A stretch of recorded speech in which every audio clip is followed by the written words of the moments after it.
Hey everybody, it's Ashley with Garden Grace Florals. Today I want to share with you a little bit more about my behind the scenes when I'm getting ready to make videos for YouTube and social media, how I think about having confidence on camera, which I think is really critical if you want to have success in the space of sharing what you are good at, maybe an area of expertise, and just a little bit more about my process and hopefully finding your own confidence on camera. So without further ado, let's dive right in. Okay, so I am a florist, obviously, and I talk about all things floral design, crafts. I actually grew up in a very creative household, so I love all things creative, but I did not start my career in the floral industry. I actually worked for a florist while I was in college. I was a first gen college student, so of course thought that I needed to get a big corporate type job when I graduated with my degree, and that the creative field might not be as lucrative for me. That's all the things that I was told and that I truly believed at the time. So when I graduated college, I did not go into the floral industry, which I absolutely loved and had training and expertise in.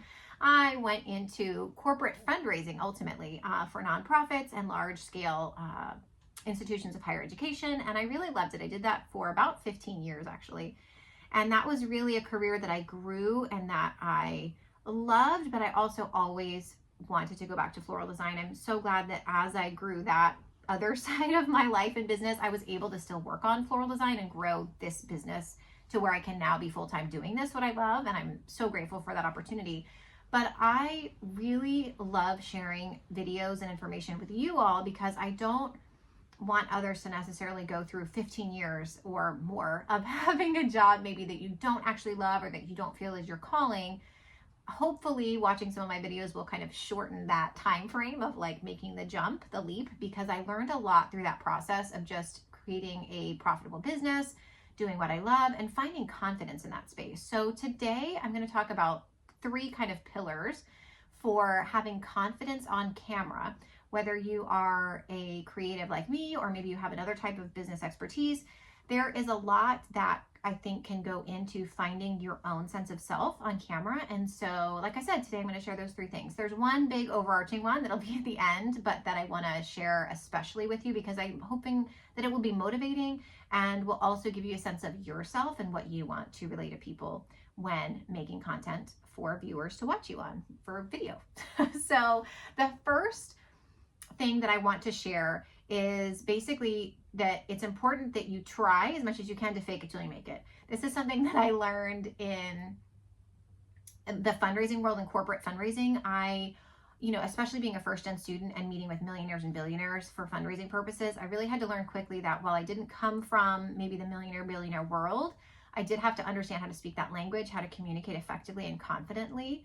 And that was a really big takeaway that I took from that kind of more corporate setting, and I have parlayed that into my creative life. So even when I maybe feel a little bit of that imposter syndrome, or like I know other people have posted maybe similar videos, I think about the fact that this is something that I'm really drawn to. I want to help people, and I do have an area of expertise in this field. I remind myself of that, and I fake that confidence until I make it sometimes in the videos. And then the more videos and content I create and the more wonderful feedback I get, the more I'm like, yeah, there is a reason why I felt called to this, and I'm so grateful to share it with you. And so then, making more of it. So I think half the battle truly is just getting started. And so I say fake it till you make it, but really in that statement, I mean also just start. Like that's half the battle. So start creating videos, start getting, if you feel like you need certain gear, like maybe a light box or a nicer camera or phone camera, go ahead and invest in those things as you can.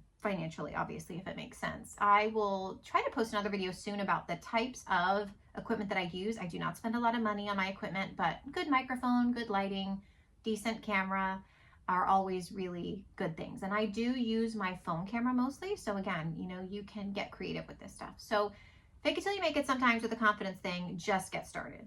Second thing is to really dive deep into what value you want to bring to your audience. So for me, I really feel compelled, having, like I said, taken so long to start full-time my own business in the floral industry. I learned a lot about what not to do along the way. And so I like sharing what I've learned in a kind of condensed, concise, efficient way with folks, so that whether you're trying to do flowers for your own wedding or start a business, hopefully the videos are really clear, presented in a way that you could learn fairly quickly, or maybe, go through a series of whatever videos you're trying to learn about and really get a basic groundwork and not feel like you have to go to a million different sources to do that. So think about what for your audience, whether you're a creative or otherwise, what your audience would like to learn from you, what you want to share with your audience, and really dive down into what that kind of niche looks like.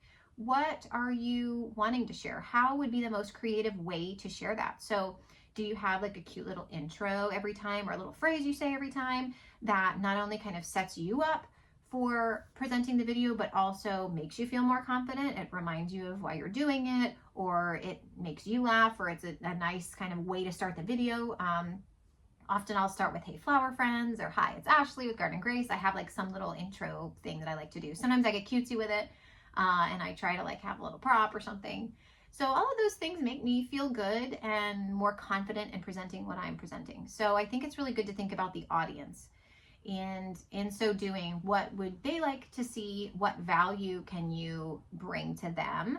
And in so doing, add a confidence and a knowing, right, of yourself, so to speak, in what you're presenting. So I think that's really important. The third, and I think the most important thing, and I've sort of referenced it a little bit if you noticed in each of the first two, but the third and I think most important thing about building confidence on camera and in what you're doing in general is to really think about why you're doing it and what you feel called to do. So again, my experience led me to here, and because of all those years of not doing what I really ultimately felt like was my dream job, and finding my dream job and being able to do it now and sharing all of that with you guys, I am so sure that I am somehow meant to be doing this and sharing this with you, and that just knowing that what I create is shared with you, and that maybe that brings you joy or you're learning something from it, means so much to me, and it really sparks my own creativity. It brings me so much joy that I think about that before I post any of my videos. I try to be genuine and authentic and have that ring true no matter what I am sharing with you in a video.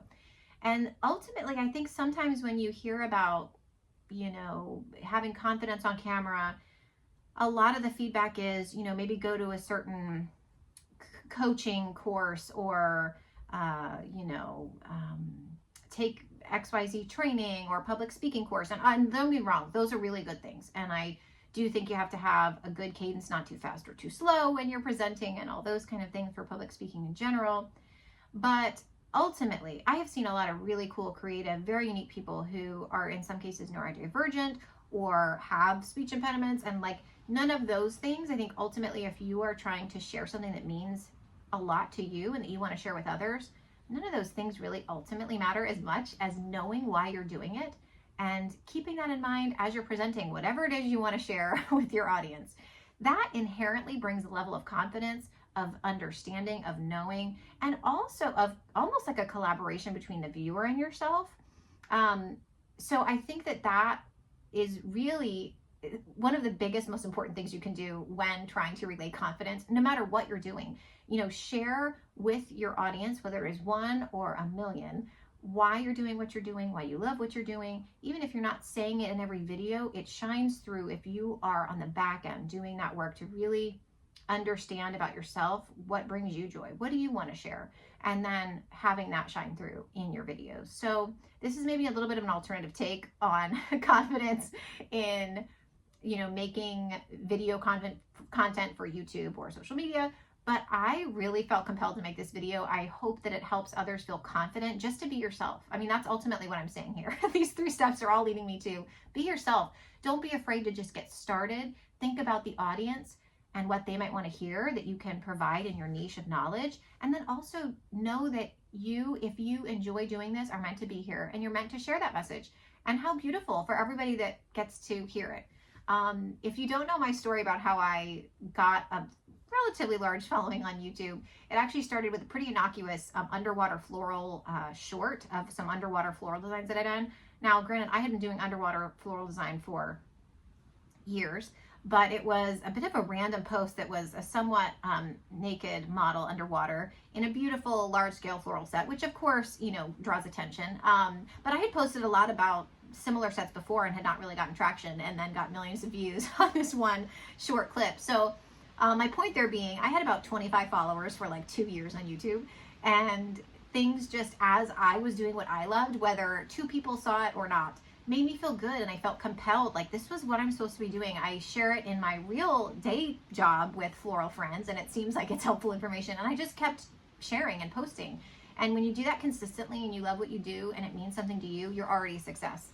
So you can be confident in what you're doing.